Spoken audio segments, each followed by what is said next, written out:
Hi guys, నేను మీ DTS Sai Krishna. మీరు స్క్రీన్పై చూస్తుంది కేవలం పాటలు, డాన్సులు కాదు.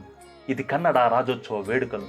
కర్ణాటక రాష్ట్రం మొత్తం, ముఖ్యంగా బెంగళూరులో నవంబర్, డిసెంబర్ నెలల్లో ఈ వేడుకలు ఒక పండగలాగా జరుపుకుంటారు. భాష అనేది కేవలం మాట్లాడడానికి ఉపయోగించే కొన్ని మాటల సముదాయం కాదు.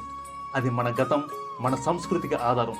చూడండి, ఈ వేదికపై వాళ్ళు పాడుతున్న కన్నడ పాటలు, వాళ్ళు వేస్తున్న అడుగులు, వాళ్ళ ఎర్ర పసుపు జెండాలు, ఇవన్నీ వాళ్ళ ఆత్మ గౌరవాన్ని ప్రతిబింబించేలా ఉన్నాయి. ఇదంతా కన్నడీకులు తమ భాషకు, తమ సంస్కృతికి ఇచ్చుకుంటున్న గొప్ప గౌరవం. వారి భాషాభిమానం నిజంగా అద్భుతం. మనకు తెలుగు భాష మనకు ఎంత గొప్పదో, కన్నడీకులకు కూడా వారి కన్నడ భాష అంతే గొప్పది. భాష ఏదైనా అది మన ఉనికికి, మన చరిత్రకు ఆధారం. భాష మన సంస్కృతిని బతికిస్తుంది. అందుకే మనం తెలుగును ఎలా గౌరవించుకుంటామో, వేరే భాషను, వేరే సంస్కృతిని కూడా అంతే గౌరవించాలి. మనందరి లక్ష్యం ఒకటే, తల్లి లాంటి మన భాషలను కాపాడుకోవడం, గౌరవించుకోవడం. తెలుగు భాష అభిమానులు అందరూ కన్నడీకుల ఈ వేడుకలు చూస్తూ స్ఫూర్తి పొందాలని కోరుకుందాం. కన్నడ భాషకు, వారి సంస్కృతికి నా హృదయపూర్వక నమస్కారాలు.